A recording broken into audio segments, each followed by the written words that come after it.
Hello, friends. This is Dave Hurwitz, executive editor at ClassicsToday.com, here with If I Could Choose Only One Work by Artist X, it would have to be work Y. Well, Artist X, by popular demand, one person asked, is the great cellist MSTISLAV Rostropovich. And the work in question is, well, the Dvořák Cello Concerto. Of course, it just has to be. It could be the Shostakovich because he premiered it and it was written for him. But I think the work he was most identified with and recorded most frequently throughout his career was the Dvořák Cello Concerto. I mean, the major concerto type thing. And it is, and he played it fabulously. And he recorded it 1, 2, 3, 4, 5... 6 times, 5, 6 times, something like that. It's hard to say because, people publish live performances and things, and, the number keeps multiplying. But he did it a lot. He really did it a lot. And he did it fabulously. The most famous one, of course, is his Deutsche Grammophon recording with Herbert von Karajan and the Berlin Philharmonic, which I never really enjoyed as much as other versions, but he did make a recording that is absolutely astounding and fabulous and wonderful, and it's this one, with Seiji Ozawa and the Boston Symphony on Erato, coupled, of course, because the Dvořák seems always to be coupled with the Tchaikovsky Rococo variations, possibly the dullest 17 minutes in the entire repertoire for cello and orchestra, but he plays it magnificently. People have said to me, oh, it's not that boring. You have to listen to Tchaikovsky's original version with the variations in different order. And it's like, yeah, please don't waste my time. It's a snooze fest. The only reason it gets played is because there's not a lot of really great repertoire for cello and orchestra by great composers. That's the problem, so people seize whatever they can get their hands on, no matter how good it is. But the Dvořák, well, that is, of course, the greatest ever work for cello and orchestra. It is absolutely astounding, along with Shostakovich. Those are like, Mama and Papa, the two great cello concertos. I mean, some people like Elgar, not me. But this is really totally fabulous.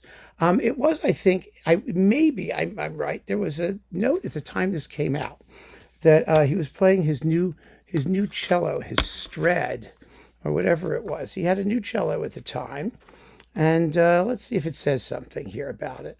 Dvořák, and no, it doesn't say anything about it here.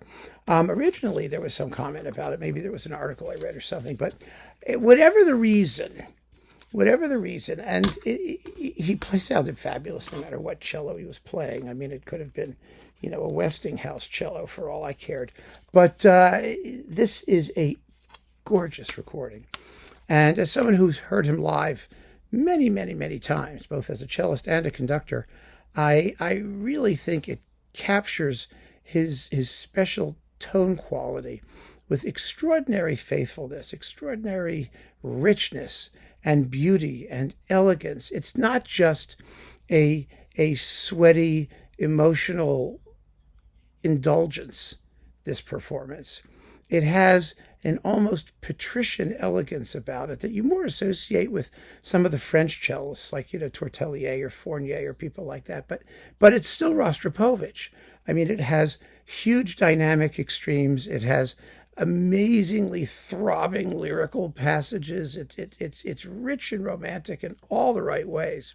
But there is also that element of poise that you didn't used to associate with him. And it's just beautiful in this work.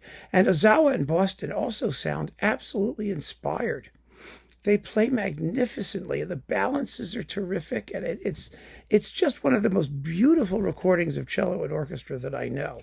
And I think it's Rostropovich's testament in the Dvořák Concerto, which was his calling card. It has to be any great cellist calling card, isn't it? More or less, it's got to be the one that you nail better than anybody, and he did, he really did. And in this performance, I think I just love its sense of the combination of freedom and balance and spontaneity and elegance. It just has everything. It has absolutely everything you could ever want in this piece. So there's just no question in my mind that if I had to choose one recording by Rostropovich that really represents him at his absolute finest as a cellist, because remember, there's a whole other universe of stuff that we could do with him as a conductor. Well, he wasn't as good a conductor as he was a cellist, but he still made some really fine records. But this is special. And from the first moment I heard it, because I had all of his previous ones, I knew that he'd finally nailed it.